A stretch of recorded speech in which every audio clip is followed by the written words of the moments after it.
மணித்துளிகள் March 4 2026. இன்றைய தியானத்திற்கான தலைப்பு மனப்பூர்வமாய் கீழ்ப்படிதல். தியான வசனம் ஏசாயா 1:19.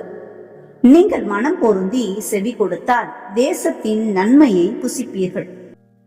பல ஆண்டுகளுக்கு முன் நடந்த ஒரு நிகழ்வு இது.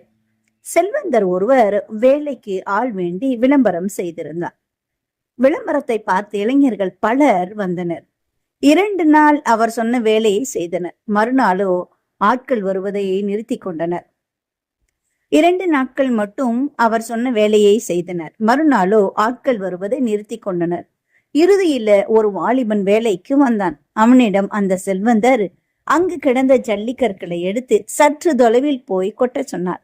மறுநாள் அதை அள்ளி ஏற்கனவே இருந்த இடத்தில் வந்து போட சொன்னார். அவ்வாறு 1 வாரம் முழுவதும் நடைபெற்றது. ஞாயிறுவனுக்கு விடுமுறை என்றார். 1 வாரத்திற்கான கூலியையும் கையில் கொடுத்தார். திங்கட்கிழமை அவர் சற்றும் அந்த வாலிபனை எதிர்பார்க்கவில்லை. ஆனால் அவ்வாலிபனோ திங்கட்கிழமை காலை சொன்ன நேரத்திற்கு வேலைக்கு வந்து விட்டான்.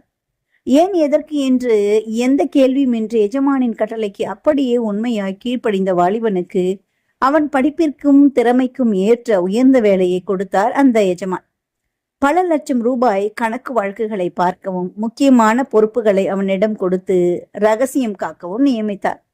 அவர் உயிருள்ள வரை அவருடைய மெய்காப்பாளனாக அவன் இருந்தான்.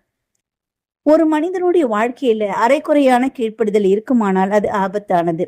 பூமியில் பாவம் பெருகினதுனால தேவன் உலகை அழிக்க சித்தமாகி நோவா என்று தேவ மனிதனுடன் பேசுகிறார். தொடர் மழை பெய்ய போகிறது.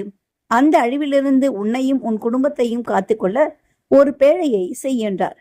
ஏன், எதற்கு என எந்த கேள்வியும் கேட்காமல் நோவாவுக்கு கர்த்தர் சொன்ன அளவின்படியே 1 முழம் கூட்டியோ குறைத்தோ செய்யாமல் தேவன் எந்த அளவு பேழையை செய்ய சொன்னாரோ அந்த அளவின்படியே செய்து அவர் தேவனுக்கு கீழ்ப்படிந்தார்.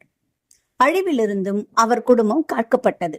அடுத்ததாக ஆபிரகாமுக்கு 100 வயதில் பிறந்த பிள்ளையை மோரியா என்ற மலைக்கு கொண்டு போய் தேவன் பலியிட சொன்னார். அப்படியே கர்த்தரின் வார்த்தைக்கு கீழ்ப்படிந்த ஆபிரகாம் தன் மனைவியிடம் கூட சொல்லாமல் வேலைக்காரனின் 2 பேர்களை கூட்டிக் கொண்டு அதிகாலமே கிளம்பி விடுகிறார். கேள்வி கேட்காத கீழ்ப்படுதலை கண்ட ஆண்டவர் அவரை உலகம் முழுவதற்கும் ஆசீர்வாதமாக மாற்றினார். நாமும் முழுமையாக மனப்பூர்வமாய் தேவனுக்கு கீழ்ப்படிந்து அவர் உடன்படிக்கையை கை கொண்டால் தேவன் நிச்சயமாக நம்மையும் ஆசீர்வதிப்பார். கீழ்ப்படிதலே கர்த்தருக்கு பிரியமானது என்று நாம் உணர்ந்து தேவனுக்கு கீழ்ப்படிவோம். தேவன் நம்மை ஆசீர்வதிப்பார். இந்த நாள் உங்களுக்கு இனிய நாளாய் இருக்கட்டும்.